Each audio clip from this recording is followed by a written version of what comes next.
अस्सलामुअलैकुम। Horror stories के एक न्यू एपिसोड के साथ मैं हूं मजहर मलिक। कैसे हैं आप लोग? उम्मीद है खैरियत से होंगे। आज की ये खौफनाक कहानी जो मैं आपको सुनाने जा रहा हूं, ये मुझे भेजी है जाहिद रसूल ने, महाराष्ट्र, इंडिया से। आज की ये कहानी कुछ मज़ाह भी रखती है और इसमें खौफनाकी भी शामिल है।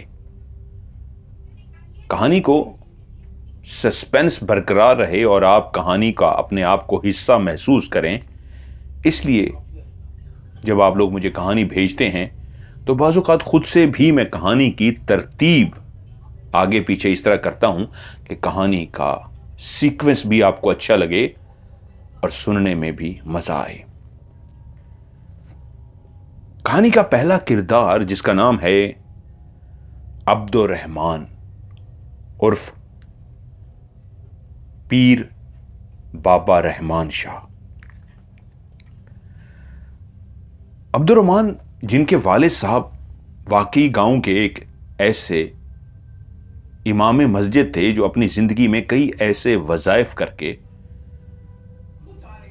तमाम लोगों के दिलों में ऐसी मोहब्बत, ऐसी इज्जत पैदा कर चुके थे कि लोग जहां उनसे प्यार करते, उनकी बेइंतहा इज्जत करते, तो वहां पे कोई भी ऐसा मसला पेश आ जाता जो जिन्नात से, जादू से, तावीज़ात से रेलिवेंट होता, तो वो उन्हीं के पास तशरीफ़ ले जाते और जब वो पानी दम करके देते या उसको कोई तावीज़ देते या उसकी झाड़ पूंछ करते तो उससे मरीज शफायाब हो जाता। और करते करते वो इतना अबूर हासिल कर गए, कई ऐसे बच्चे और बच्चियां जिन्नात की हाजिरी की वजह से परेशान थे, जिनके घर वाले अपने बच्चों को उनके पास लेकर गए, जिनके अंदर मुसलसल जिन्नात की हाजिरी होती थी। तो उन्होंने उन केसेस को इस अंदाज में हल किया कि उसके बाद सब मानने को तैयार हो गए कि वो वाकई एक पहुंची हुई हस्ती थी, एक ऐसी हस्ती जिसके पास वाकई कोई मौक्कलात थे, कोई जिन्नात थे, या कोई तो ऐसा नाता उनका जिन्नात के साथ बन चुका था जिसके बाद वो बड़े से बड़ा काम जिन्नात से करा लेते थे। अब्दुर्रहमान छोटा था तो अपने वालिद को रात को अक्सर घर में जागते हुए पाता। जब उसकी आंख खुलती तो वो देखता कि वालिद साहब मुसल्ले पे बैठे कोई वजीफा कर रहे हैं। कोई रात ऐसी नहीं गुजरी थी जब उसने वालिद साहब को कोई चिल्ला, कोई वजीफा करते हुए ना देखा हो। तब वो जान चुका था वालिद साहब के इन वज़ाइफ के करने की वजह से वो बहुत ज्यादा ताकत हासिल कर चुके हैं। जब वो जवान हुआ तो वालिद साहब चाहते थे कि वो भी उन्हीं के नक्शे कदम पर चले, इसलिए वो भी अब्दुर्रहमान से मुख्तलिफ वज़ाइफ कराते, उसको मुख्तलिफ तस्बीहां बताते कि ये बैठ के पढ़ो और ये वाला अमल तुमने लाजमी करना है, 41 दिन का अमल तुमने इस अंदाज में करना है। ना सिर्फ वो उसको सब कुछ बता देते बल्कि अपनी सरपरस्ती में वो उससे अमल कराते। वो अब आहिस्ता आहिस्ता उसको अमलियात की दुनिया में लेकर आ रहे थे। अब्दुर्रहमान जहां पे एक नेक फरमाबरदार बेटा था, वहीं पे एक ख्वाहिश भी रखता था। वो इस कस्बे से निकलकर शहर की दुनिया में जाना चाहता था। पता नहीं क्यों बचपन से ही उसके अंदर एक ख्वाहिश थी कि शहर के अंदर मैं जाकर आबाद हूं और उसी दुनिया में रहूं जहां वालिद बहुत ही ज्यादा बहादुर थे, वहीं बेटा अंदर से बहुत ही ज्यादा बुज़दिल था। घर में जिन्नों, भूतों, चुड़ैलों की बातें वो सुनता आया था। कई दफ़ा अपनी आंखों से बाप को किसी के अंदर से जिन्नात की हाजिरी कराते हुए और जिनको निकालते हुए भी देख चुका था। उसके बावजूद वो डरता था इन बातों से। वालिद उससे कई वजीफ़े भी करा चुके थे, वालिद के खौफ की वजह से वो वज़ाइफ भी कर चुका था, लेकिन खौफ फिर भी उसके अंदर बरकरार था। अब वो 24 साल का हो चुका था और उसकी मुसलसल वाले साहब के साथ जो एक ज़िद चली आ रही थी कि मुझे शहर जाने की इजाज़त दीजिए, मुझे शहर जाने की इजाज़त दीजिए। आखिरकार जब वो 24 साल का हुआ तो वाले साहब ने कहा, ठीक है, मैं तुम्हें कुछ सालों के लिए शहर भेज देता हूँ, बट तुम्हें वहाँ जाके अपने आप को मनवाना होगा। क्या तुम ज़िंदगी को गुजार सकते हो? तुम्हें किसी की मदद की ज़रूरत नहीं, तुम अपने पाँव पे खड़े हो सकते हो। और दूसरी शर्त यह है, वहां पे भी तुम्हें वज़ाइफ जारी रखने होंगे, रातों को जागना होगा और अमल करते रहना होगा। तुम्हारे पास कोई अगर आएगा तो तुम्हें यह तावीज़ देना है, उसको ये तस्बीह पढ़ के दम करना है, और मुख्तलिफ चीज़ें उसको सिखा भी दी और उसने अपनी कॉपी के अंदर बहुत सारी चीज़ें लिख भी ली। अब्दुर्रहमान के वाले साहब के शहर के अंदर एक बहुत ही अच्छे दोस्त थे, उनका नाम था इंस्पेक्टर जुल्फकार। उन्होंने उससे कहा कि सीधे जुल्फकार साहब के पास चले जाना, वो तुम्हारे रहने खाने पीने का बंदोबस्त कर देंगे, आहिस्ता आहिस्ता तुम्हारा वहां पे सेटअप भी लग जाएगा। अब मुझे मनवा कर तुमने दिखाना है कि मैंने अगर तुम्हारी बात मानी है तो मैं शहर भेज रहा हूं, अब तुम्हें भी अपने आप को मनवाना है। सामान बांधा और शहर की दुनिया में वो पहुंच गया, जो हमेशा से उसका ख्वाब था, वो जहां जीना चाहता था। इंस्पेक्टर साहब से जाके मिला, उन्होंने खुश दिली से उसका इस्तकबाल किया और कहा, आज रात तो मेरे पास ही रहोगे, लेकिन जल्द ही मैं तुम्हारे रहने खाने पीने का मुस्तकिल बंदोबस्त कर दूंगा। तुम्हारे वाले साहब का पैगाम मुझे मिल चुका है। खाना पीना और उस रात रिहाइश भी की, और जुल्फकार साहब ने बहुत सारे लोगों को पूछने पे बता दिया कि ये छोटे पीर साहब हैं, इनके वाले साहब नामवर माशाल्लाह पीर साहब हैं, पहुंची हुई हस्ती हैं। ये भी कुछ कम नहीं हैं, ये उनके बेटे हैं, ये भी पहुंची हुई हस्ती हैं, बहुत कुछ जानते हैं। यूं देखा देखी इधर उधर बातें करते करते उनके बारे में मशहूर सा हो गया कि पीर साहब आए हैं, बड़े पीर साहब के बेटे छोटे पीर साहब बाबा रहमान शाह। और एक हफ्ते के अंदर ही कोई 8-10 मुरीद भी उनके बन चुके थे, जिसमें 1-2 पुलिस वाले भी थे और कुछ और लोग भी थे जो उनसे तावीज़ वगैरह लेकर जा चुके थे। इंस्पेक्टर जुल्फकार के कहने पे वहीं पे ही एक शख्स जब बाबा रहमान शाह के पास आया और उन्होंने उसको तावीज़ दिया, तो एक हफ्ते बाद वो खुशी से दौड़ता हुआ आया और उसने कहा, मेरा इतना बड़ा काम हो गया है, बाबा जी मांगिए, मैं आपके लिए क्या कर सकता हूं। तो उसको इंस्पेक्टर जुल्फकार ने कहा, इसके लिए कोई रिहाइश का बंदोबस्त करो। उसने कहा, जितना बड़ा काम किया है इन्होंने, मेरा एक मकान है, गरीब सा बंदा हूं, बहुत अमीर नहीं हूं, लेकिन वो मकान कब्रिस्तान के पास ही है, शहर से थोड़ा सा दूर। वो इनके लिए वैसे भी एक बेहतरीन जगह होगी, इनको तो चिल्ले करने होते हैं, कब्रिस्तान में भी जाना होता है और ऐसी जगह ही इनको पसंद होती हैं, तो ये वहां पे चले जाएं, मेरे घर में रह सकते हैं। ये लीजिए चाबी, ये जब तक रहना चाहें, मेरे पीर साहब हैं, बस मैं महीने में 2-3 दफा आया करूंगा, मुझे दुआ दे दिया करें, मेरे लिए शफकत का कोई तावीज़ दे दिया करें, बस मेरे लिए यही बहुत है। अब अब्दुर्रहमान से पीर बाबा रहमान शाह वो बन चुका था, और जब उस कच्चे से मकान में पहुंचा जो कब्रिस्तान के बिल्कुल सामने था, तो उसका दिल तो कांप कर रह गया। जो बज़ाहिर एक पीर बना हुआ था, अंदर से तो एक बुज़दिल सा लड़का था। 24 साल ही तो उम्र थी, और ऊपर बिल्कुल कब्रिस्तान के साथ जुड़ा हुआ उसका घर, यानी घर के दरवाजे से बाहर निकलो तो कब्रिस्तान शुरू हो जाता, और कब्रिस्तान के रास्ते में से ही एक कच्चा रास्ता जाता था जिससे गुजर के आपने दूसरी तरफ जाना था। यार मैं कहां फंस गया हूं। उसने मकान भी तो दिया ये सोच के कि मेरे लिए सबसे फेवरेट जगह होगी कि कब्रिस्तान में चिल्ले करने, इसको क्या पता मैं तो बहुत डरपोक सा बंदा हूं, रात कैसे सोया करूंगा। लेकिन जैसे कैसे वो वहां उस मकान में रहना शुरू हो गया। सिर्फ उसका एक तरीका ये बदल गया, जैसे ही अंधेरा होने लगता तो वो अंधेरा होने से पहले पहले ही अपने घर पहुंच जाता,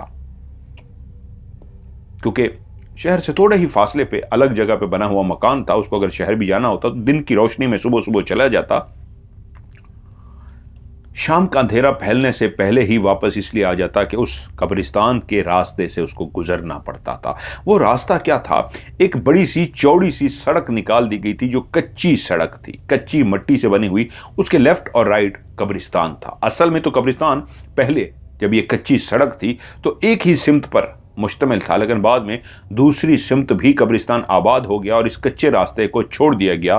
तो लोग आज भी इसी कच्चे रास्ते को इस्तेमाल करते थे, और यही कच्चा रास्ता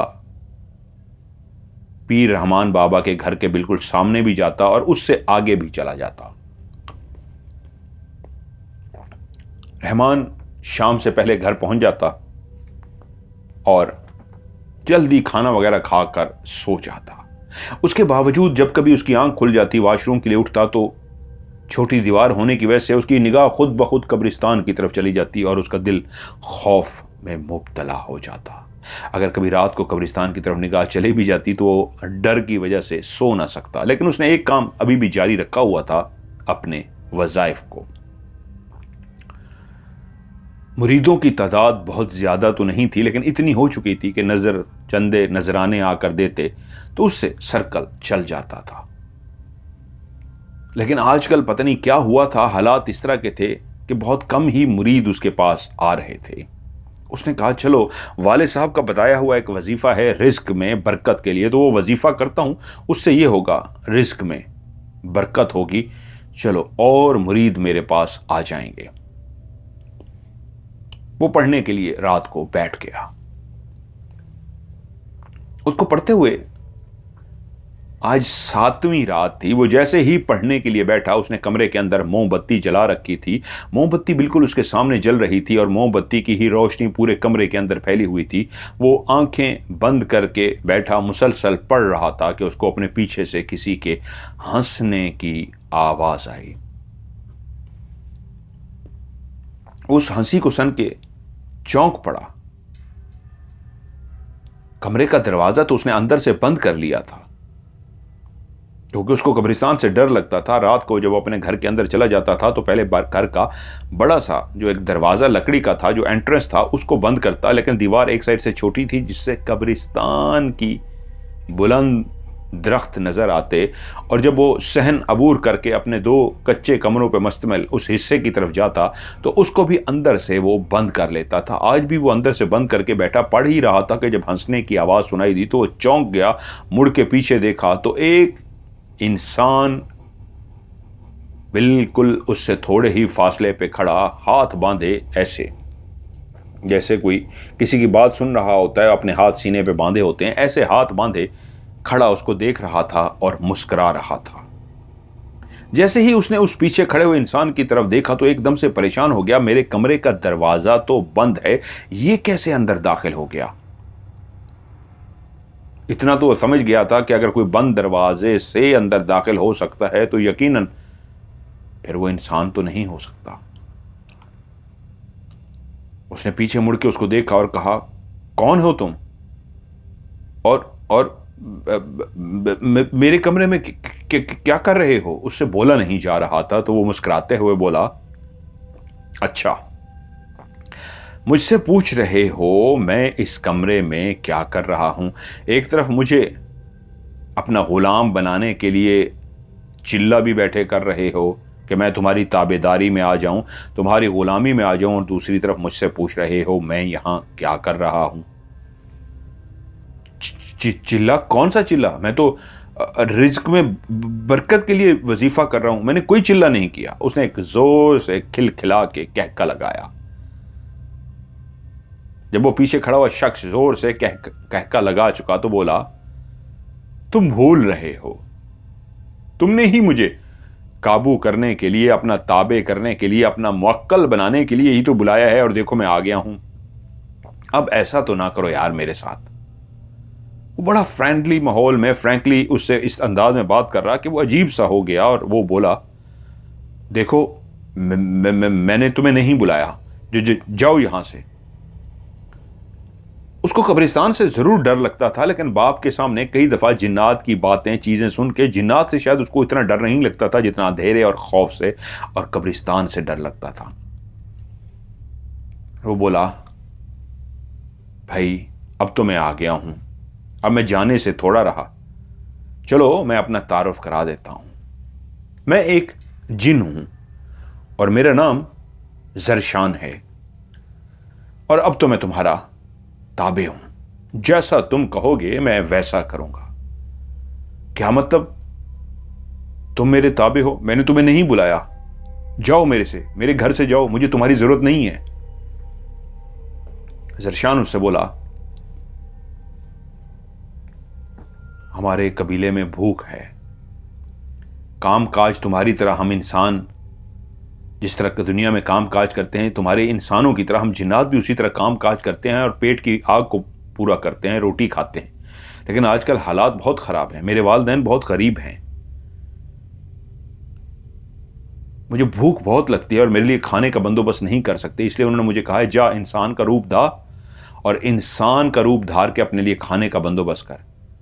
अब ये सामने ही तो मेरा घर है कब्रिस्तान में, तो जब मैंने इंसान का रूप धारा तो सबसे आगे यही कमरा ही तो मुझे नजर आया, ये घर नजर आया। तो मैंने कहा भाई इसी घर में ही क्यों ना चलें। तो मैंने जब दूर से ही देख लिया कि ये घर मौजूद है और इसमें दाखिल होने लगा, ऊपर से आपको चिल्ला करते देखा तो मैं समझ गया आपको किसी मेरे जैसे जिन की जरूरत है। लो मैं हाजिर हो गया, क्या बुराई है मुझ में? हाँ अब भूख लगी है, कुछ अगर खाने को मिल जाए तो। खाना? मेरे पास कहां से खाना आ गया?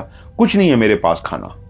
उसने ये कहा तो साथ ही वो अपनी जगह से इस तरह हिला कि दीवार के आर पार हो गया और थोड़ी ही देर के बाद वो दोबारा से कमरे में दाखिल हुआ और वो रात का बचा हुआ खाना जो अब्दुर्रहमान ने अपने लिए रखा था कि सुबह उठ के अपने लिए नाश्ता करूंगा, वो ट्रे में लेकर खड़ा था और मुस्कुराते हुए बोला नहीं खाना तो है, ये तो मुझे खाना होगा। और साथ ही नीचे जमीन पर बैठा शपड़ शपड़ खाना फना कर गया। वो अब उसको रोक भी नहीं सकता था, उसका सुबह का नाश्ता ही खा गया था, शायद वो दिन की टाइम भी इसी में से बचा के खा लेता। हालात आजकल वैसे ही खराब थे। उसने मजीद वजीफा ना किया और वो लेट गया। जब वो खाना खा चुका तो उससे बोला अब मैं चलता हूं, आपके मैं पास हूंगा, हर लम्हे आपके पास हूंगा, लेकिन जब आप चाहेंगे तो मैं आपके सामने आ जाऊंगा।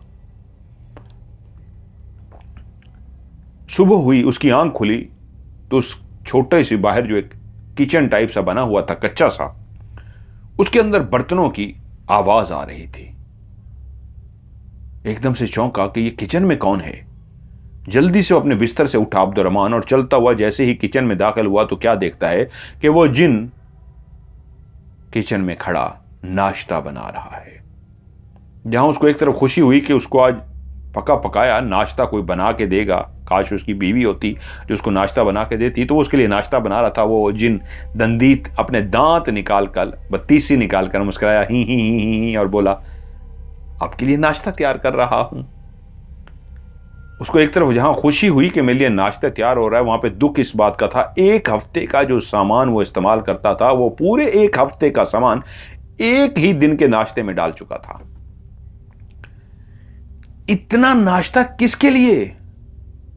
आपके लिए और जरशान के लिए।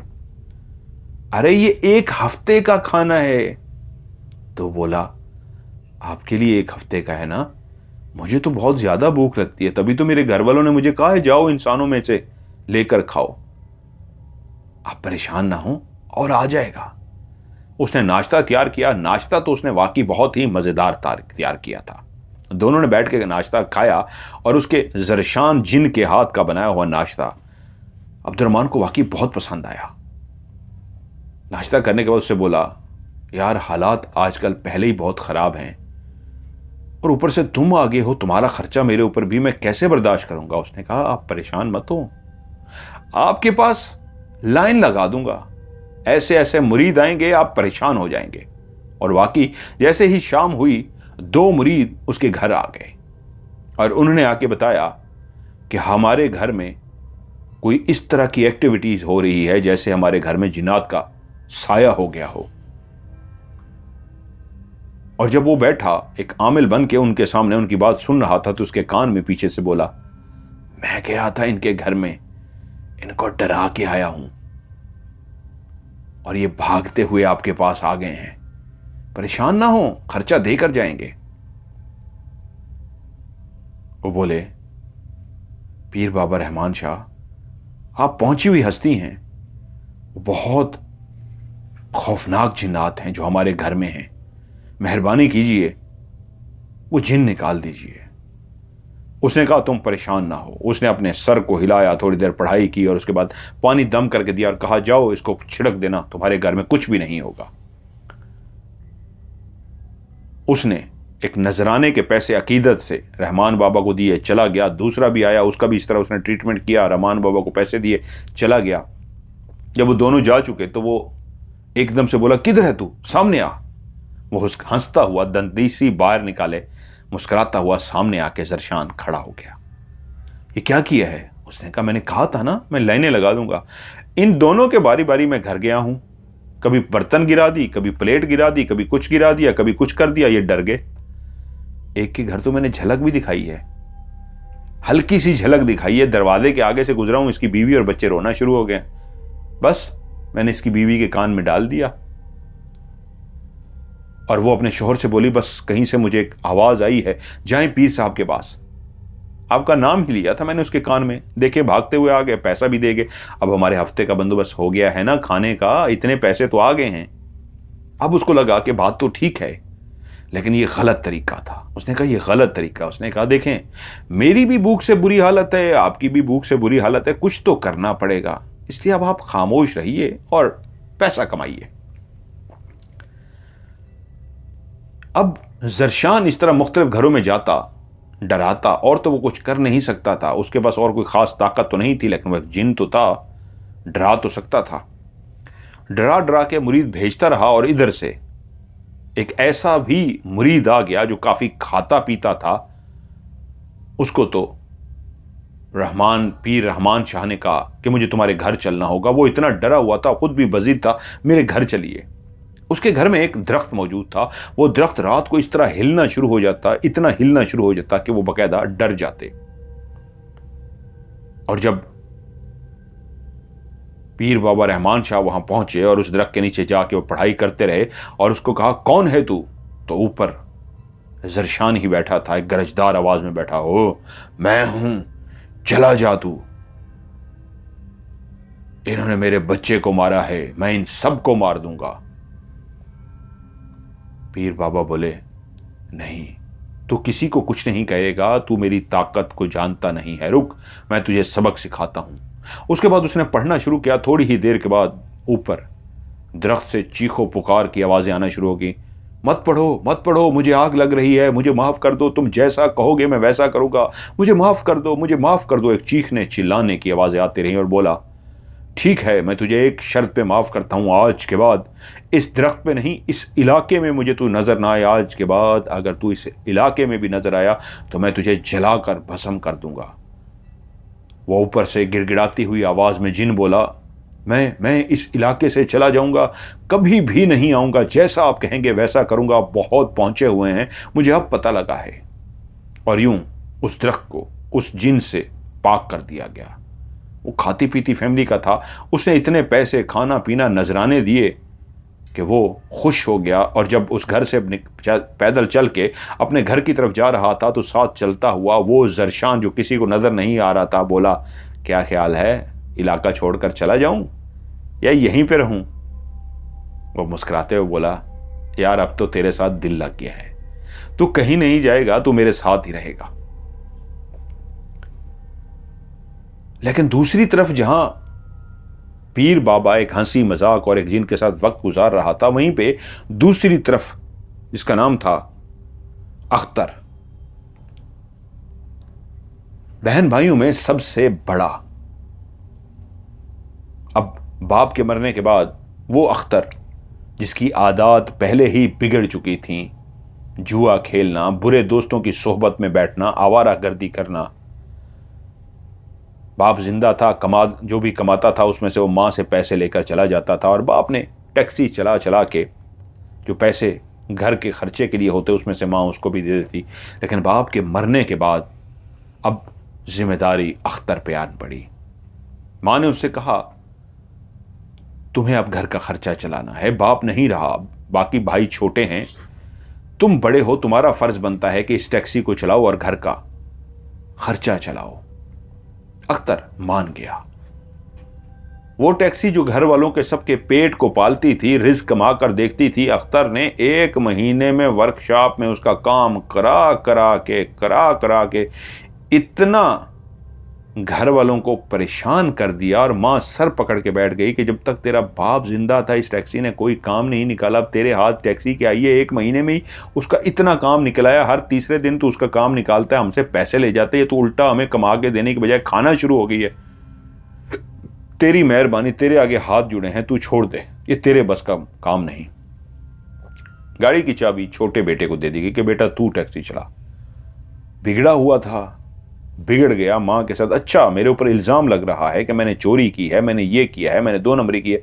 ठीक है, अगर ऐसी बात है तो मैं नहीं रहूंगा इस घर में। शादीशुदा तो था नहीं। घर छोड़कर चला गया।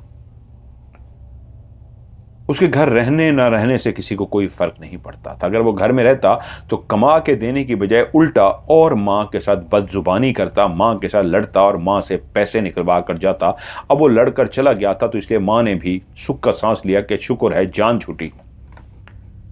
वो सीधा अपने एक दोस्त के पास गया। उसकी वर्कशॉप थी। उसकी वर्कशॉप पे पहुंचा और उसे कहा, घर वालों ने निकाल दिया है यार, मुझे रात को यहीं पे रहने दे। उसने कहा, यार मेरा तो कोई मसला नहीं, रात को तू सो जाया कर। लेकिन जब वो घर से निकल के आया, रात तो उसने जैसी कैसी उस वर्कशॉप में गुजार ली, लेकिन अगले दिन फिर से मां के पास पहुंच गया और मां से कहा, पैसे दे। किस चीज के पैसे दूं? उसने कहा, मैं घर छोड़ चुका हूं, मुझे भी तो खाना पीना है, कोई कारोबार करना है, कुछ छोटा मोटा काम करना है, मुझे पैसे चाहिए। मां ने कहा, मेरे पास कोई पैसे नहीं। उसने मां से तकरार की, यहां तक कि बदतमीजी की इतनी इंतहा कर दी कि मां को गालम गलोच करना शुरू हो गया। जब छोटा भाई दरमियान में आया तो उसने छोटे भाई को भी मारना शुरू कर दिया। सारे घर वालों ने जमा होकर उसको पकड़ा, धक्के मार के घर से निकाल दिया कि निकल जाए इस घर से, आज के बाद तो इस घर में कदम भी नहीं रखेगा। वो जलील होके घर से बाहर तो आ गया, लेकिन एक जनूनी शख्स बन के सोचने शुरू हो गया, मैं इन सबको नहीं छोड़ूंगा। इन्होंने मुझे धक्के दे के घर से बाहर निकाला है कि मेरा हक कोई नहीं है, मैं इनसे बदला लेकर रहूंगा। सोने को ठिकाना तो मौजूद था। वो पहुंच गया। जो टैक्सी के बहाने कर करके वर्कशॉपों के बिल दे दे के जो उसने पैसे जमा कर रखे थे, वो तो उसके पास थे कुछ दिन चलाने के लिए। लेकिन मुझे बदला लेना है घर वालों से, मुझे अमीर होना है, मैं बैठूंगा तो नहीं। ढूंढते ढूंढते वो एक बंगाली बाबा के पास पहुंच गया। बड़ा मशहूर बंगाली बाबा था। उसके बारे में मशहूर था कि बंगाल से कोई उसने जादू सीखा था और यहां पे अपना डेरा बना रखा था। बहुत ही पहुंची हुई हस्ती था। लेकिन पहुंची हुई हस्ती से मुराद 2 नंबरों में, गलत कामों में, जो भी गलत काम कराने के लिए आता वो उनके काम कर देता था। उस बाबा के पास पहुंचा। लोग मनते मुरादें अपने अपने कामों के लिए आए हुए थे। जब उनसे फारिग हुआ तो वो उसके सामने जाकर बैठा और कहा, बाबा मैं आपका मुरीद होना चाहता हूं, मुझे आपके चरणों में जगह चाहिए, अपने कदमों में मुझे रख दीजिए, मुझे अपना गुलाम बना लीजिए, मुझे सीखना है, मुझे आपसे सीखना है। जब तक आप मुझे सिखाएंगे नहीं, आप मुझे मार डालें, मैं यहीं से नहीं जाऊंगा, मैं यहीं पे पड़ा रहूंगा, भूखा प्यासा पड़ा रहूंगा, लेकिन आप जब तक सिखाएंगे नहीं मैं नहीं जाऊंगा। उसने उनके पांव पकड़ लिए। उन्होंने काफी पांव छुड़वाने की कोशिश की, लेकिन वो पांव को चूमना शुरू हो गया। उसने पांव को नहीं छोड़ा, क्योंकि उसने कहा, बाबा मुझे बदला लेना है अपने घर वालों से, मुझे ताकत हासिल करनी है, मुझे दौलत हासिल करनी है। जब बाबा काफी देर कोशिश के भी बावजूद भी ना छुड़वा सका तो बोला, अच्छा ठीक है, ठीक है, मैं तुझे सिखाता हूं, उठकर बैठ। वो उठकर बैठ गया। बाबा उसे बोला, मेरी 2 शराइत हैं, अगर तू मेरी 2 शर्तें मान ले तो मैं तेरे लिए कुछ करने को तैयार हूं, तुझे जादू सिखा दूंगा, और हां तुझसे वादा करता हूं तुझे एक अमल सिखाऊंगा।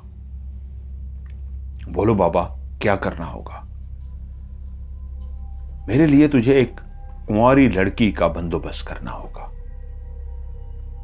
लड़की? कुंवारी? हां हां मैं कर सकता हूं। जा मेरे लिए कुंवारी लड़की का बंदोबस्त कर और उसके बाद मेरे पास वापस आ जा। एक और शर्त है, वो तुझे मैं बाद में बताऊंगा। वो इसलिए हामी भर आया था कि जिस वर्कशॉप में वो रहता था, उसके दो दरवाजे थे। एक दरवाज़ा सामने खुलता था, बिल्कुल गली के साथ ही बनी हुई वर्कशॉप थी, और उसका दूसरा दरवाज़ा गली के अंदर ही खुलता था। गली के अंदर जब वो दरवाज़ा खुलता था तो वहाँ ऊपर छत के ऊपर दो बहनें नज़र आती थीं। छोटी बहन उसको हमेशा इशारे करती हुई नज़र आती, और बड़ी बहन जब भी आती वो छोटी वहाँ से जल्दी से चली जाती। बड़ी बहन उसको गुस्से से देखती थी और छोटी बहन उसको प्यार से देखती थी। और बाबा ने जब लड़की का जिक्र किया था तो उसी लम्हे उनके जहन में वही छोटी वाली लड़की आ गई थी। उसने फैसला किया था किसी तरीके मुझे इनके साथ राहो रस्म बढ़ाना होगा। वो वापस आके दोस्त के जाने के बाद उस दरवाजे को खोल लेता जो गली वाली साइड पे खुलता, और इस तरह गाने गुनगुनाता और इस तरह आवाजें लगाता कि वो छोटी लड़की ऊपर की तरफ आ जाती। वो उसके साथ इशारे करने लगा, और यूं इशारों ही इशारों में उन दोनों के बीच में ऐसी तय हो गई जैसे अब वो बहुत अच्छे दोस्त बन चुके हों। उसने लड़की को कहा, कल मुझे तुमसे मिलना है। इशारों में बात तय हो गई। अगली शाम को लड़की निकली तो वो उसके पीछे पीछे चल पड़ा। जब वो घर से दूर पहुंच गए तो वो लड़की के करीब गया और उससे कहा, तुम्हारा नाम क्या है? तो उस लड़की ने उसे अपना नाम कहा, रिहाना। और वो तुम्हारी बड़ी बहन है? हाँ, वो मेरी बड़ी बहन फरजाना है। रिहाना, तुम बहुत खूबसूरत हो। सच मानो, मैं तो तुमसे प्यार करने लगा हूं। मैंने जब से तुम्हें देखा है मैं तुम्हारा दीवाना हो गया हूं। तुम्हारे अलावा मुझे कोई तो नजर नहीं आता। मैंने तो आज तक जिंदगी में लड़की की तरफ देखा ही नहीं था। मुझे कोई लड़की पसंद ही नहीं आती थी, लेकिन जब से तुम्हें देखा है तुम सोच भी नहीं सकती मैं ऐसा तुम्हारा दीवाना हो गया हूं। तुम्हें क्या बताऊं। और वो उसकी ऐसी बातों में मुस्कुराती रही, शर्माती रही। उसको यकीन हो गया कि वो उससे प्यार करता है। यूं अब कुछ दिनों के बाद उनकी इसी तरह चलते हुए मुलाकात हो जाती। रिहाना ने उसे कह दिया था कि मेरी बड़ी बहन बहुत सख्त है, मुझे उससे बहुत डर लगता है। वो बोला, परेशान ना हो, सब ठीक हो जाएगा। क्या तुम मुझसे शादी करोगी? वो बोली, हां, मैं तुमसे शादी करूंगी। कुछ दिनों में जब इस तरह के मामला तय हो गए तो वो अपने बंगाली बाबा के पास पहुंचा और उनको कहा, बाबा, मेरे पास ठिकाना नहीं है। बहनें तो दो हैं, एक मुझसे शादी करने को तैयार है और जो बड़ी वाली है वो आपके लिए बिल्कुल ठीक है, दोनों कुंवारियां हैं। बाबा ने कहा, तफसील से बताओ। वो सारी बात बाबा को बताना शुरू हो गया। बाबा ने कहा, ठीक है, ये बिल्कुल ठीक है, मैं तेरा काम कर दूंगा अगर बड़ी वाली फरजाना मुझे मिल जाए। लेकिन बाबा, मेरा रिश्ता कौन लेकर जाएगा?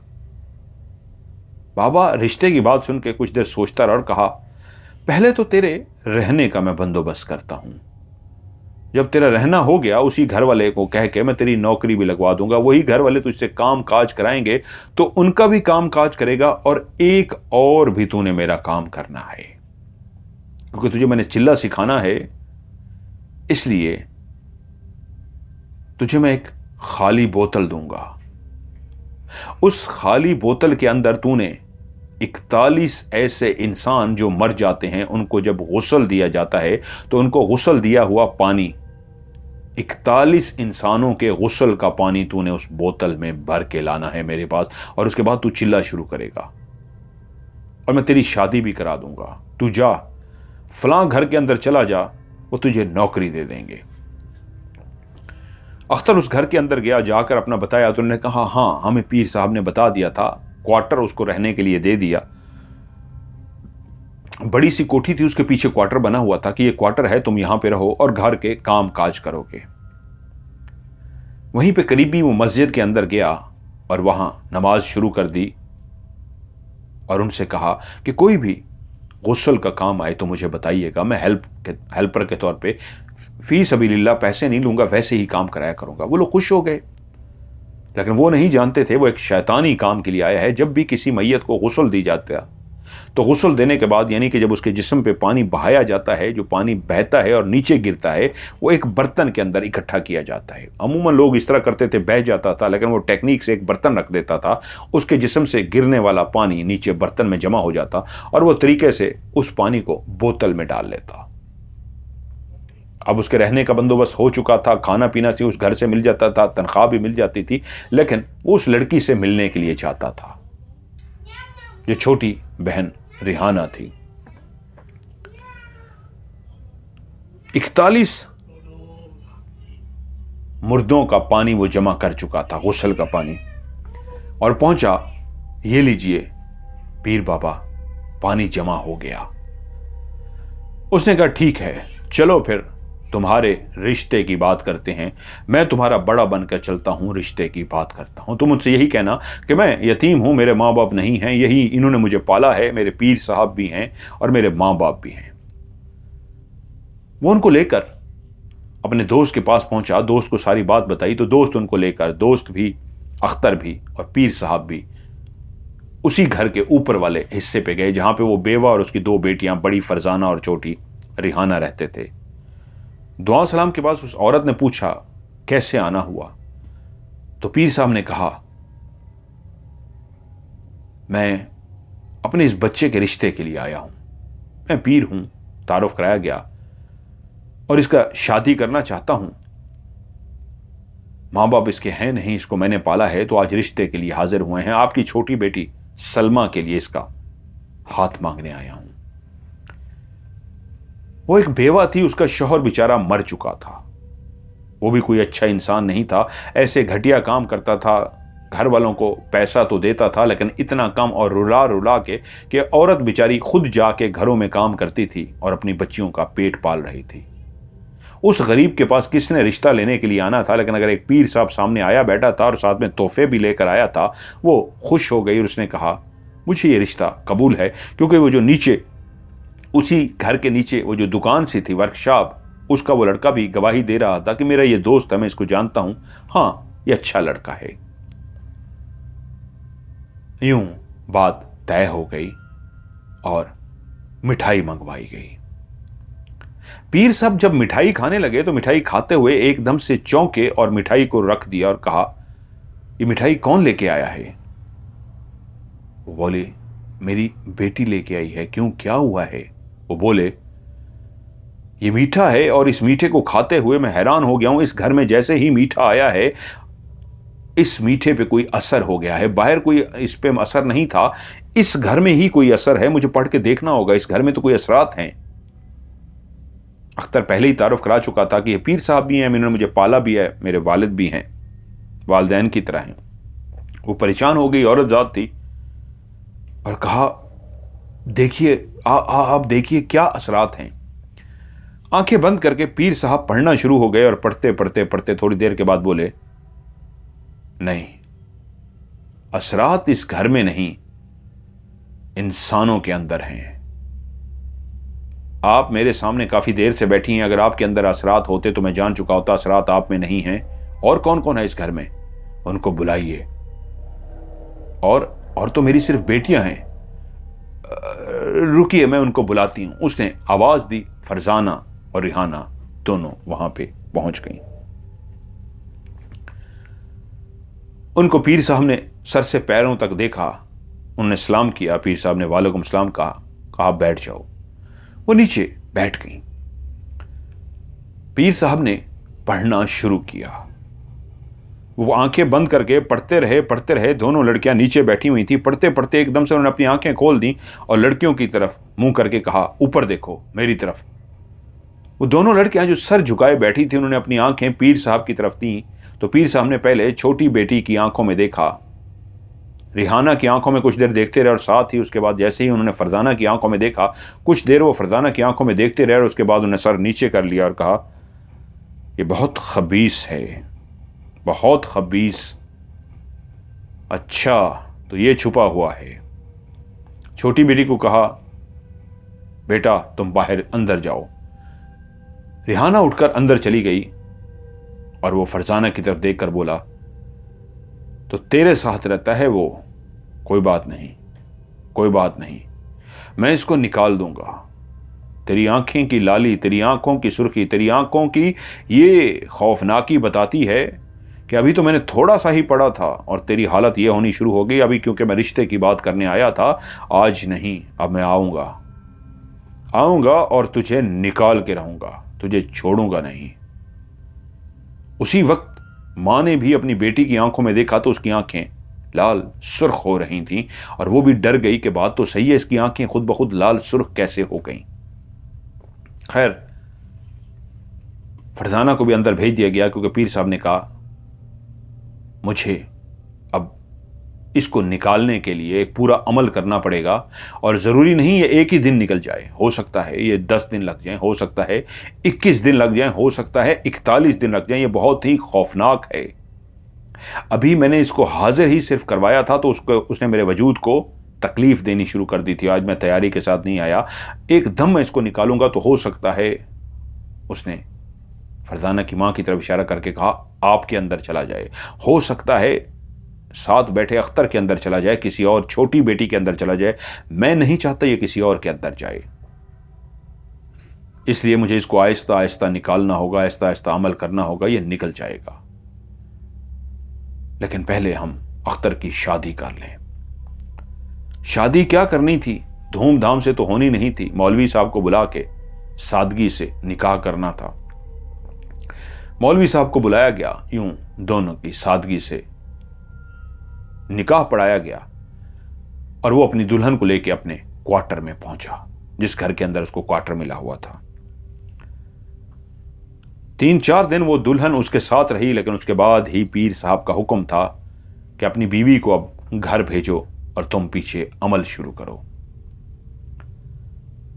उसको अमल बताया गया था 41 रातों का अमल, जिसके अंदर पहले पहले एक मोमबत्ती को जला के रखना था, उसकी आंच को देखते रहना था। आंख भड़केगी, कम होगी, बुझ जाएगी, कुछ भी होगा, तुमने डरना नहीं और उस आंच को काबू में करना है। जब आग तुम्हारे काबू में आ जाएगी तो फिर स्टेप बाय स्टेप चीजें करती जाना है। वहां पे कई रूहें आएंगी, कई बदरूहें आएंगी, कई जिन्नात आएंगे, कई शयातीन आएंगे, लेकिन तुमने डरना नहीं है। अब रिहाना अपनी मां के घर चली गई थी। वो जो पानी मंगवाया गया था, उसी पानी में से थोड़ा सा पानी अख्तर को दिया गया कि हर रात को चिल्ला करने से पहले वो थोड़ा सा पानी पिएगा। वही पानी जो 41 मुर्दों को गुस्ल दिया गया था, उसका पानी। उधर वो खुद भी अमल शुरू करने जा रहा था। अब वो उनके घर पहुंचा। बंगाली बाबा जैसे ही फरजाना के घर पहुंचा, उसकी मां से कहा, मुझे ये रात को अमल करना होगा और अमल करते हुए मैं फरजाना के कमरे में भी जाऊंगा, आपने परेशान नहीं होना। मां थी, डर चुकी थी और उसने अमल शुरू कर दिया। पहली रात तो वो फरजाना के कमरे में नहीं गया, लेकिन दूसरी रात जैसे ही उसने अमल किया, अमल करने के बाद उसने दरवाज़ा खोला और फरजाना के कमरे में चला गया था। फरजाना को कमरे में अकेला रखा गया था, वरना वो अपनी बहन के साथ रहती थी। उसकी छोटी बहन तो वैसे भी अब शादीशुदा हो चुकी थी, लेकिन आज फरजाना कमरे में अकेली थी। वो बंगाली फरजाना के पास गया, उसके ऊपर बैठ के कुछ मुसलसल पढ़ता रहा। ऐसा पढ़ता रहा कि उस बच्ची पे कुछ ऐसा सख्ता सा तारी होने लगा, ऐसा खौफ सा तारी होने लगा कि वो डर सी गई, सहम सी गई और वो मुसलसल उसके सर के ऊपर कुछ पढ़ता रहा, फूंके मारता रहा। उसके बालों को थोड़ा थोड़ा छोटे छोटे बाल काटता, उनको आग पे जलाता और उनके पे कुछ पढ़ता, आग पे जलाता, कुछ उन पे पढ़ता, कुछ चीज़ उनके बालों में डालता। एक तेज खुशबू वाला कोई तेल सा था, अजीब सा, वो अपनी उंगली पे लगाता और वो उंगली से उसके बालों में लगाता। वो एक अजीब सा अमल करता रहा। रात को उसने अमल मुकम्मल किया, चला गया और सुबह मां ने बेटी से पूछा, कैसा रहा, रात क्या हुआ? तो उसने कहा, मां मैं तो बहुत डर गई थी, कोई बहुत ही अजीब सा है, मुझे कमरे में लग रहा था मैं अकेली नहीं हूं, हम दोनों के अलावा भी कोई है। उस पे कुछ ऐसा नफ्सियाती अमल हो चुका था, वो शदीद डर गई थी और मां को बता रही थी जैसे वाकई ये कोई पहुंचा हुआ हो और वो निकालने जा रहा हो। मां इसको गनीमत जान के कि शायद यही मसीहा है, मेरी बेटी को निजात दिलाएगा। इसी नहूसत की वजह से, इसी जिन की वजह से शायद मेरी बेटियों के रिश्ते नहीं हो रहे थे। कैसा नेक बंदा है, आते ही एक बेटी का रिश्ता हो गया है और दूसरी का वो जिन निकालने लगा है। लेकिन मां एक चीज नोट कर रही थी, आज चौथा दिन था कि बेटी दिन ब दिन कमजोर होती जा रही है। वो पानी जो अख्तर बैठा अमल के दौरान पीता था, वही पानी वो खुद भी पीता था और वही गुस्ल किया हुआ पानी फरजाना को भी पिलाता था। उधर अख्तर पहली रात जब अमल करने के लिए बैठा तो उसने सामने मोमबत्ती जलाई। उसको पहले नापाक होना था, वो पहले नापाक हुआ। नापाक होने के बाद उसने मोमबत्ती जलाई, रोशनियां बाकी बुझा दी और पढ़ना शुरू कर दिया। पहली रात मोमबत्ती सिर्फ 2 से 3 दफा बुझ गई, उसको फिर से जला देता और तो कुछ ना हुआ। लेकिन दूसरी रात जब वो अमल करने के लिए बैठा, उसने पढ़ना शुरू ही किया था कि सामने जलती हुई मोमबत्ती बुझ गई। उसने माचिस उठाई मोमबत्ती को जलाने के लिए। जैसे ही वो माचिस उठाने लगा तो उसको लगा कि कोई उसके कंधों पर चढ़कर बैठ गया है। कमरे में तो अंदर से कुंडी लगी हुई थी, अंदर तो कोई आ ही नहीं सकता था। तो कौन था जो उसके कंधों पर चढ़कर बैठ गया था? उसका वजन भी इतना ज्यादा था कि उसको लगता अगर ये मेरे कंधे से ना उतरा मैं तो जमीन से जाके लग जाऊंगा। और वो इस तरह उसके कंधे पे आके बैठा था कि पहली टांग किसी ने उसके एक कंधे पे रखी, जैसे कोई बच्चों को कंधे पे उठाता है, बच्चा पीछे होता है और उसकी दोनों टांगें उसके आगे आ जाती है। इस अंदाज में कोई कंधे से इतनी तेजी से बैठा कि पहले एक टांग आके रखी और दूसरी टांग भी आगे रख दी और उसके सामने 2 टांगें लटक रही थी और उसके कंधे पे कोई बैठा था और उसके वजन से वो झुकता हुआ जा रहा था, झुकता हुआ जा रहा था। उसको पीर की बात याद आ गई, कुछ भी हो उस बुझी हुई मोमबत्ती को जला देना। वो डर तो बहुत किया था, लेकिन फिर भी उसने जोर लगा के जैसे कैसे माचिस की तीली जलाई और उस मोमबत्ती को जला दिया। जैसे ही मोमबत्ती जली, वो जो वजन देकर उसके कंधे पे बैठा था वो वहां से उतर गया। वो समझ गया कि इसका मतलब है अगर ये बुझेगी तो मुझे इसको जितनी जल्दी हो सके जलाना है, वरना कोई मेरे कंधे पे इस तरह चढ़ के बैठेगा कि मैं जला ना सकूं। अगर मैं ना जला सका तो मुझे मार दिया जाएगा। उस रात वो काफी डर तो किया, लेकिन उसने हिम्मत की कि नहीं, मुझे हिम्मत करनी है, मुझे बचाना है अपने आप को। ऐसा 2-3 दफा हुआ, लेकिन अब वो उतना नहीं डरता था जितना पहले दिन उसको डर लगा था। अब उसका डर आहिस्ता आहिस्ता कम होता जा रहा था। पैसे का जुनून, वो अमीर बन जाएगा, ताकतवर बन जाएगा, अपने घर वालों से भी बदला लेगा। बदले की आग में वो पागल हुआ चाहता था, अब वो ताकत हासिल करने जा रहा था। लेकिन आग मुसलसल कभी भड़क जाती, मोमबत्ती की आग कभी तेज हो जाती और कभी बिल्कुल बुझने वाली हो जाती। यहां तक कि बुझ भी जाती, वो जल्दी से उसको जला देता। फिर से आग बहुत तेज हो जाती, बहुत कम हो जाती। उस्ताद ने यही बताया था, इसी आग पे काबू पाना है। कभी ये भड़क जाएगी, कभी ये कम हो जाएगी।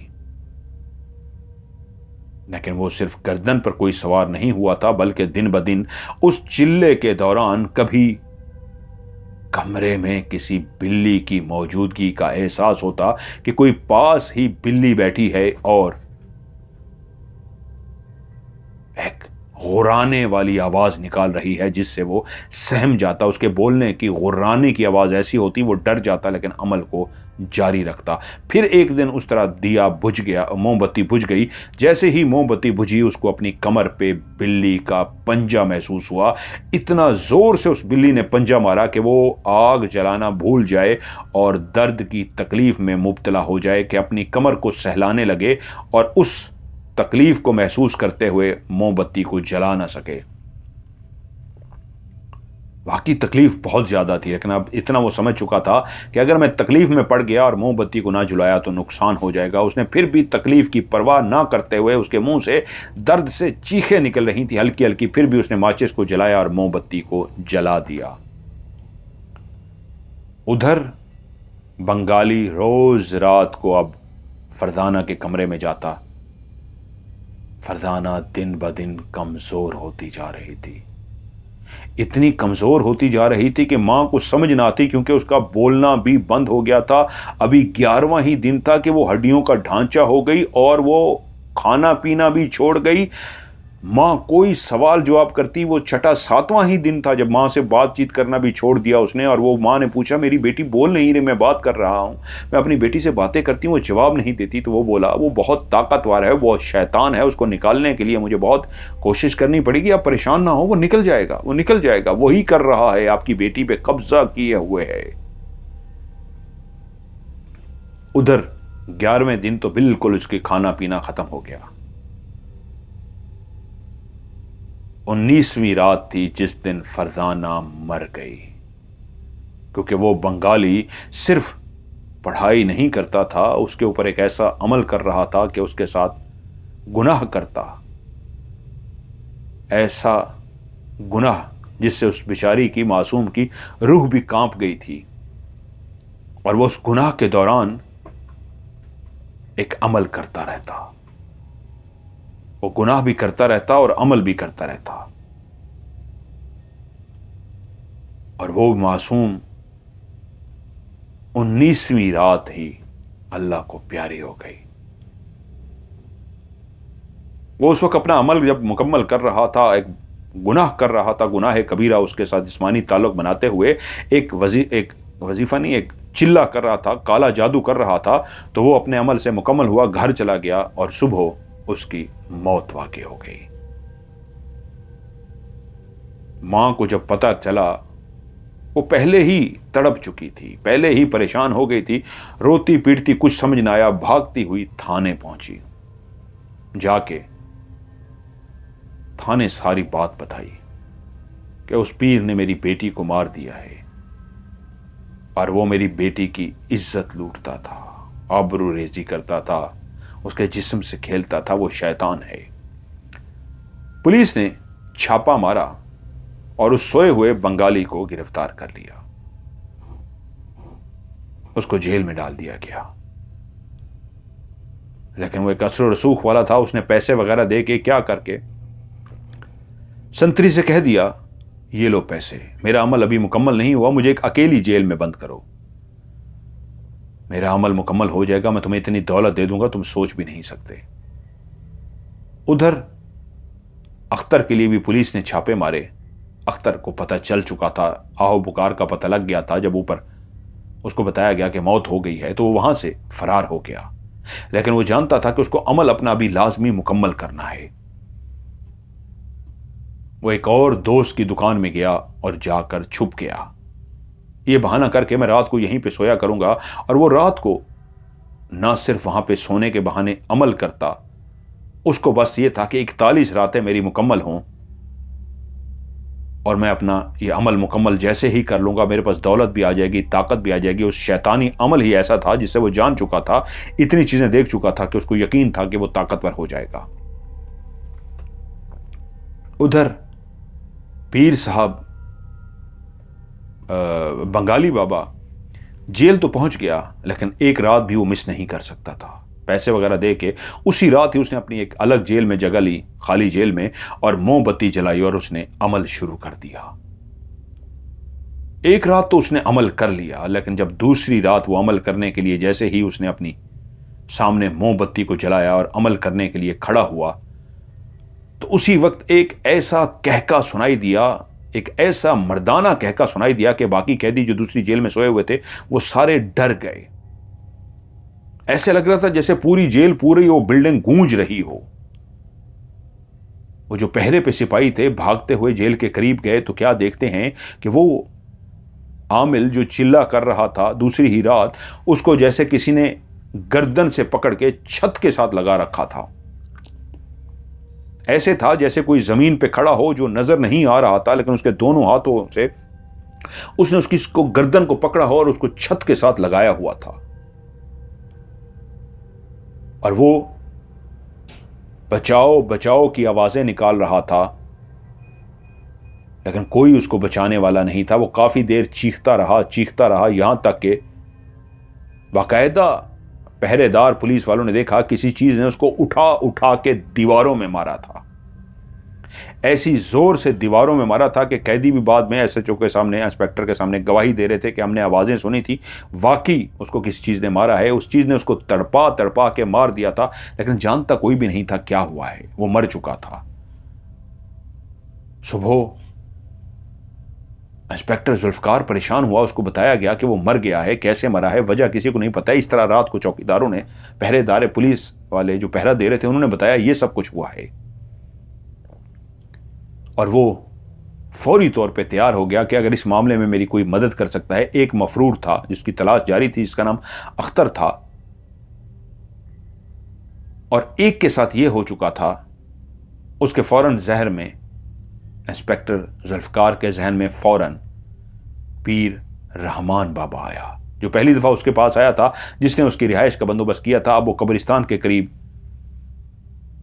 एक कच्चे से घर में रहता था। उधर वो उस जरशान पीर के साथ बिल्कुल इस तरह मस्त हो चुका था कि उनके बीच में एक दोस्ती हो गई थी। अब पैसे की कोई कमी नहीं थी। वहीं पे उसको जरशान ने कहा, एक अमल आप और कीजिए, उससे आपको दौलत मिल जाएगी।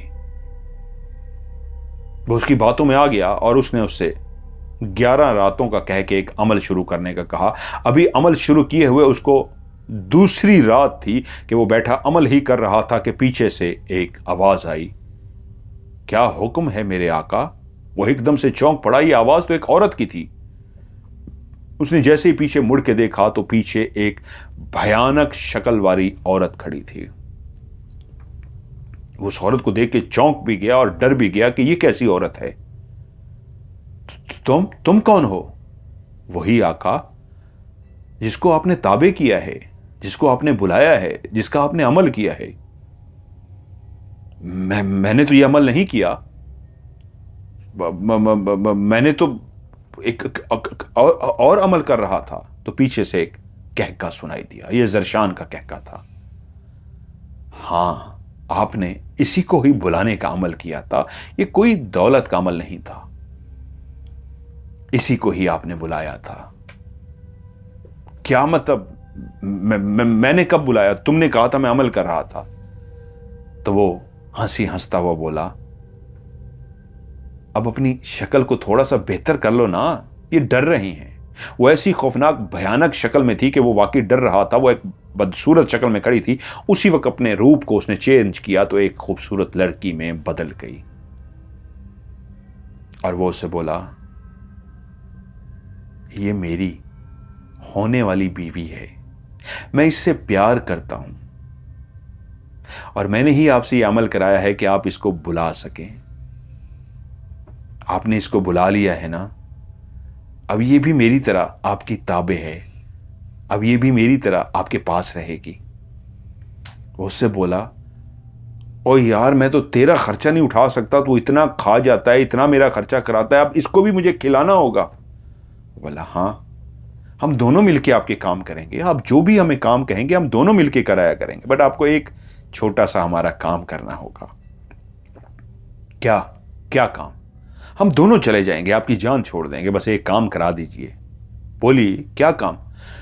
क्योंकि अब ये भी आपके ताबे है, मैं भी आपके ताबे हूं। हमारे घर वाले हमारी शादी नहीं कर रहे, वो इस रिश्ते को नहीं मान रहे। हम दोनों एक दूसरे से प्यार करते हैं, लेकिन मेरे घर वालों को पता है कि मैं आपका ताबे हो चुका हूं। यह अमल मैंने आपसे इसलिए कराया है कि यह भी आपके ताबे हो जाए। अमल तो लंबा था, लेकिन ये तो ताबे होने के लिए तैयार थी। ये आपकी ताबे हो गई। अब जब हम दोनों आपके ताबे हैं तो आपके हर हुक्म को बजा लाने के पाबंद हैं। तो मैं घर वालों को बता सकता हूं कि आपने ही इसको भी ताबे किया था और मुझे भी ताबे किया, और आपने ही हम दोनों की शादी करा दी। तो उसमें मेरे वालिदैन कुछ नहीं कर सकते, क्योंकि जिन्नात जिसके ताबे होते हैं उसकी हर बात मानने को तैयार होते हैं। तो बस यही कि आपने हमारी शादी करा दी।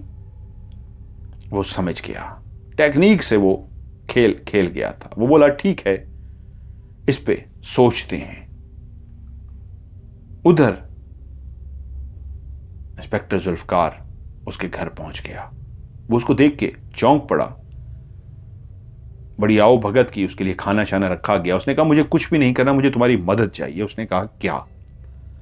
तो उसने उसे बताया कि ऐसे ऐसे इस तरह हम लेके आए थे, उसका कत्ल हुआ है और एक शख्स मफरूर है, वो भी कोई अमल कर रहा है, उसको तो हम ढूंढ लेंगे, लेकिन क्या तुम कोई हमारी मदद कर सकते हो? इतना जानते हो कि मेरी मदद कर सको? ये कैसे मरा है, इसके साथ क्या हुआ है? उसने कहा, हाँ, अगर आप मुझे कल तक का टाइम दे दें तो मैं आपकी जरूर मदद कर सकता हूं। ठीक है, कल मैं दोबारा तुम्हारे पास आऊंगा। जुल्फकार तो वहां से चला गया। वो परेशान था कि अब मैं इनकी कैसे मदद करूं, मैं तो इतना कुछ नहीं जानता। तो वहीं पे पीछे खड़ा हुआ जरशान बोला, आप सिर्फ मौलवी का बंदोबस्त कीजिए, समझिए आपका काम हो गया। वो जो मौत का पूछ रहे हैं वो मैं सारा पता लगा लेता हूं, और जो मफरूर है वो भी बता देता हूं वो कहां मफरूर है। आपका काम हो जाएगा। अब तो हमारा काम करेंगे ना? तो खुशी से बोला, हाँ करूंगा, बिल्कुल तुम्हारा निकाह कराऊंगा। ये तो मेरी इज्जत का मसला है यार, प्लीज जरशान ये कर दे। उसने कहा, समझो कि आपका काम हो गया। अगले दिन इंस्पेक्टर जुल्फकार उनके पास पहुंचा। सलाम दुआ के बाद उसने पूछा, पता लगा? उसने कहा, हाँ सब तफसील से पता लग गया है। वो शख्स जो बंगाली बाबा था वो एक शैतानी अमल कर रहा था। उससे पहले भी वो कई लड़कियों की जिंदगियां खराब कर चुका है, लेकिन उसमें से कोई मरी नहीं थी, और उसको उम्मीद थी ये भी नहीं मरेगा, ये भी नहीं मरेगी। लेकिन उसका अमल एक आखिरी मराहिल पे था। उससे पहले जो अपना अमल करता आ रहा था वो आखिरी मराहिल वाला नहीं था, अब वो सबसे सख्त अमल करने जा रहा था। अख्तर उसके पास इस मकसद के लिए गया था, उसके पांव पकड़े थे और उसने उससे फरमाइश की थी कि मेरे लिए लड़की का बंदोबस्त करो। अख्तर ने ही उसे कहा था, इन दो बहनों के बारे में बताया था, और फिर उसने अख्तर के जिम्मे लगाया वो 41 मुर्दों का गुस्ल वाला पानी लेकर आया। वो पानी खुद भी पीता था, फरजाना को भी पिलाता था, और उसके साथ एक घिनौना खेल खेलता था। और वो आखिरी अमल का आखिरी लम्हा जो था सबसे खौफनाक था। वहां वो सिर्फ अकेला नहीं होता था, कई वहां के शैतान भी उसके साथ उस शैतानी अमल में शामिल होते थे। बज़ाहिर वो उसके जिस्म को नोच रहा होता था, लेकिन हकीकत में वो उस मासूम फरजाना के जिस्म को नोचता नहीं था, वहां पे मौजूद शैतान उसके जिस्म को नोचते थे, उसकी इज्जत से खेलते थे। इसलिए वो दिनों में ही कमजोर होती गई, यहां तक कि वो बेचारी मर गई। और वो जो जेल में मरा है, फरजाना मरी नहीं, फरजाना की रूह तड़प गई थी। और ये बात सच है, उसने तो झूठ बोला था, अख्तर को पता नहीं था। वो सिर्फ बंगाली जानता था कि जब उस घर में आया था तो उसको पता लग गया था कि इस घर में असरात हैं, और उस लड़की के अंदर असरात थे, लेकिन इतनी शदीद नहीं थे। वो तो उसने सारा बहाना बनाया था, वो तो उसको दिमागी तौर पे मफलूज कर देता था। लेकिन वो लड़की किसी के जेरे साया कभी रही थी। माँ भी बेचारी इसलिए चुप कर गई थी। एक दो दफ़ा बेटी को देख चुकी थी अजीबो गरीब सी हरकतें करते हुए, जिससे अंदाज़ा लगा चुकी थी बेटी नहीं है, बेटी के साथ वाकई कोई और वजूद है, जिससे वो भी बेचारी चुप होके डरी सहमी बेटी का जिन निकलवाने पे खामोश बैठी रही, क्योंकि फरजाना के साथ ऐसा मामला था। और जो उसके साथ रहता था हकीकत में वो मौजूद फिलहाल नहीं था। और जब उसको पता लगा कि फरजाना मर चुकी है और मारने वाला एक आमिल है, तो वो जब उस घर में आया, माँ को रोता धोता देखा, उसको हालात का पता लगा, तो वो एक ताकतवर जिन था, लेकिन उसने कभी फरजाना को नुकसान नहीं पहुंचाया था। उसके साथ कुछ लम्हे के लिए रहा था, वो एक मुसलमान था, उसको पसंद करता था और चला गया था। लेकिन जब उसको इस बात का पता लगा कि जिस लड़की को वो पसंद करता है किसी ने उसको नोचा है, शैतानों के जरिए उसके जिस्म को नोचा है और खुद भी नोचा है और उसको इस तरीके अजियत दी है, तो वो सीधा जेल पहुंचा। और जेल में जाते ही उसने उसे मोहलत नहीं दी और उसको इतना बुरी तरीके से तड़पा तड़पा के मारा कि उसको मार दिया। और रह गया आपका अगला सवाल, जो अगला अमल अब मुकम्मल करने के करीब पहुंच चुका है। आग पे वो कंट्रोल कर चुका है। मोमबत्ती की वो जो लौ थी, वो जो आंच थी जो ऊपर नीचे होती थी, उस पे उसका कंट्रोल हो गया है। अब वो बड़े अमल की तरफ जा रहा है, इसका नाम अख्तर है। वो फलां जगह मौजूद है, उसको फौरी तौर पे रोकना होगा। अगर उसने भी वो शैतानी अमल मुकम्मल कर लिया, जो मर चुका है उसका हमजाद उसकी मदद कर देगा। अख्तर को न सिर्फ जल्दी से जल्दी रोकना होगा, बल्कि उसको कड़ी से कड़ी सजा देनी होगी, क्योंकि वरना वो भी उस शैतान की तरह उसके हमजाद के साथ मिलकर एक शैतान बन जाएगा।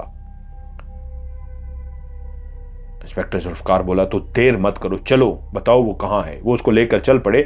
असल में वो नहीं लेकर जा रहा था, उसके साथ साथ जरशान और उसकी होने वाली बीवी, वो अब उसकी, क्योंकि वो भी मुवक्किला बन चुकी थी, वो भी उसके ताबे आ चुकी थी। वो दोनों उसके साथ चलते हुए जा रहे थे, जिसका इंस्पेक्टर जुल्फकार को पता नहीं था।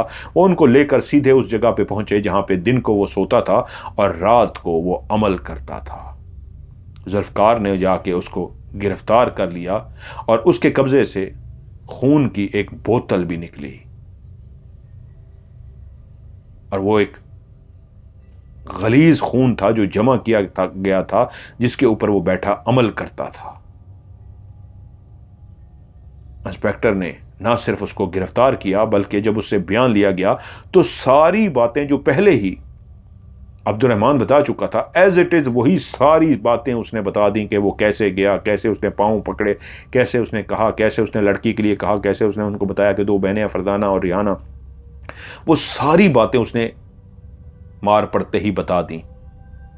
और उधर वो पहले ही बता चुका था। रहमान इंस्पेक्टर जुल्फकार की नजरों में तो महान हो गया कि उसने सब कुछ पहले ही बता दिया था। और फिर वहीं पे जरशान ने उसके कान में कहा, इसके अंदर भी गलीज खून शामिल हो चुका है, ये बाज नहीं आएगा। इंस्पेक्टर से कहो इसको कानून जो भी सजा देना चाहे वो दे दे, लेकिन उससे पहले एक अमल करना होगा ताकि दोबारा ये फिर से अमल ना कर सके। क्या? कैसा अमल? इसकी जबान काट दो। क्या जबान? इसकी जबान क्यों काटे?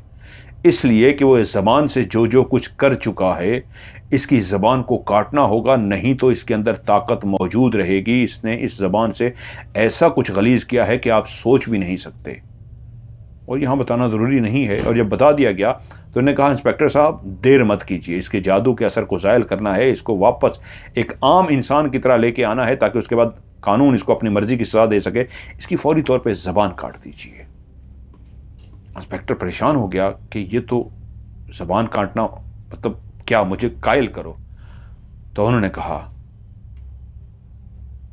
आपको जिस तरह मैंने अपने इल्म से सारा कुछ बताया है, तो ये भी सोच लीजिए ये जो जादू कर चुका है। फिर उसने उसको बहुत कुछ क्लियर कर दिया कि ये गलाजत का ये अमल कर चुका है और इसकी वजह से इसकी जुबान के अंदर ताकत है, और अगर ये जुबान ना काटी गई तो ये नुकसान पहुंचा देगा, अपने जादू से ही कुछ ना कुछ ऐसा कर देगा। और वो समझ गए। वो जब उसने तफसील से बताया, यूं उसकी जबान को काट दिया गया और एक छोटी उंगली को भी थोड़ा सा काट दिया गया जो उसके कहने पे। उसके बाद उसके ऊपर केस चला। यकीनन सी बात है, जो अब एक मुकदमा बनना था, ये भी होना था, वो एक इंस्पेक्टर के हवाले चला गया।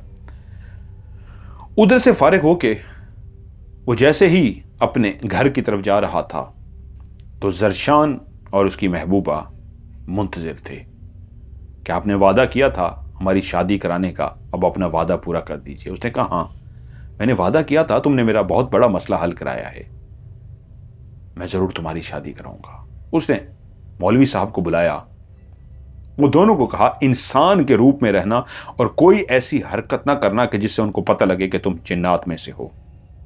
निकाह तो निकाह होता है क्योंकि तुम भी मुसलमान हो, हम भी मुसलमान हैं, और जिन्नात जब इंसान के रूप में हो तो वही निकाह जो एक मुसलमान के लिए, एक इंसान के लिए पढ़ाया जाता है, जिन्नात के लिए भी वही निकाह होता है।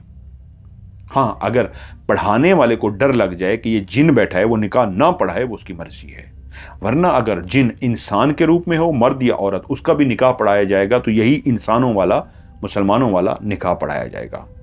उन दोनों ने वादा किया कोई शरारत नहीं करेंगे क्योंकि बहुत शरारती थे और इंसान के रूप में ही रहे। कारी साहब को गवाहों की मौजूदगी में उन दोनों का सादगी के साथ निकाह कर दिया गया। कारी साहब जब चले गए तो उसके बाद उन दोनों ने कहा, अब हम आपसे इजाज़त लेंगे, हम अपने कबीले को लौट जाएं। क्यों?